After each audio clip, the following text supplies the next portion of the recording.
Captain Chris here, Speckled Truth. All right, continuing our jerkbait discussion and series. This one's a twofer, though. This one's a twofer. I want to talk about smaller profiles with a shallower water capability. And so the two products I have here that are in my arsenal are the Rapala Rip Stop, the little one, and then the Matrix Rip Shad. And so this one's actually just new to market. Chaz Champagne, I don't think if they have, it's really recent, but I know they came out early part of December. And so I fortunately know Chaz and had a chance to fish these before they went to market. And so I like them. I like them a lot, believe it or not. And so, and I'll tell you why. So let's start with that one first. All right, so not very big. Very slender profile, so almost more traditional in your jerkbait profile nature. Smaller, doesn't have the 3 hooks, just has the 2. And so has a little bit more width than the other jerkbaits. So like your Shad or Rip Stop, just a little bit wider.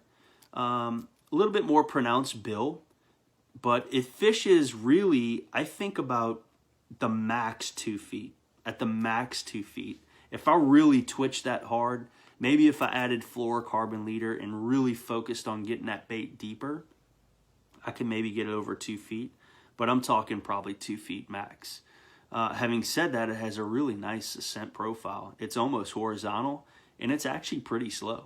So in terms of the actual ascent rate and ascent profile, I like it. I like it a lot, actually. And so if I'm fishing something skinny and I want a really nice ascent profile with a much smaller kind of presence, the Rip Shad, the Matrix Rip Shad, I really like. I like his colors too. The components, okay. The components are okay. Chaz, don't punch me in the face next time you see me, bud. But these are the number 8 hooks, and so they're pretty small. Not gonna lie. I will say this though, Chaz. I took this one out of the box, and I wanted to. The reason I took it out of the box is to show people.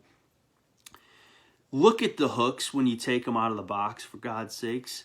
And the reason I say that is, if you look at these, it's really hard. Let me see where I'm at. It's really hard to see, but you can see a slight bend back into the actual shank of the hook. What I do then is I take a pair of split ring pliers or a pair of pliers, and I kind of open the gap a little bit. I open the gap for all of these, or you can just more or less swap them out if you really want to. I don't think there's an issue with the gauge of the hook. I think the issue is more so with the gap of the hook that he uses. So I don't know what manufacturer you use, bud, but definitely consider that. But for consumers out there looking to buy these and add them to your arsenal, it's a great bait, but just consider those components. But max 2 feet, great shallow water jerkbait, something with a really small profile. Okay, now the Rip Stop, the Rapala Rip Stop, pretty interesting little bait. Actually thrown it for a couple years now, and I've had a lot of success in Florida, Louisiana, and even here in Texas. But what it does, it just gives you a little bit different and a much smaller profile compared to, so this is the Shadow Wrap. Here's a Rip Stop, much smaller profile. Again, 2 hooks. Not a very, very wide bill, not a very long bill, so it doesn't fish very deep. Actually, I think this one fishes, though, believe it or not, a little bit deeper than the actual Rip Shad by Matrix that we just talked about. Having said that, real pronounced ascent profile in terms of chin up. Again, that's pretty standard for Rapala. You can see that actually in the Tactical Bassin videos as well.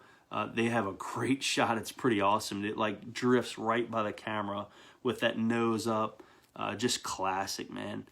But, you know, obviously the thing with the Rip Stop is this little bitty, almost like a rudder on the back. And so as you're twitching, it gives great side-to-side action. And then the idea is when you're twitching, when you're done stopping, it has that pull. It has that drag. And so it just stops. It puts the brakes on, and then it starts drifting through the column. And so, again, I call them, and I think that's actually what they're called, but I call them finesse jerk baits. So really when there's overcast, or not overcast, but when there's high pressure conditions, maybe a lot of small bait present in the actual fishery, Even then, maybe you have really clear water conditions, not a whole lot of wind. Again, it's just kind of more a higher pressure situation where those fish are a little bit more off by something bigger in profile. You can go and kind of just finesse them with these finesse jerkbaits. Something smaller, doesn't invade their personal space a whole heck of a lot. And then now you can kind of get in there, drift something right in front of their face, and then maybe they'll respond to it and eat it. But unlike most of the other ones, you got to change your hooks. You got to change your hooks. Go to number 8s. You can go to number 8s here on the Rip Stop. Maybe a number 6. Depends on how slow you want to change that ascent rate. But again, these are really good jerkbaits, good quality jerkbaits. Rapala makes some really good ones. But yeah, the Rapala Rip Stop and the Matrix Rip Shad. 2 really good, small, shallow water finesse jerkbaits. So until next time, guys, tight lines, God bless. Take what you need, release the rest. Later.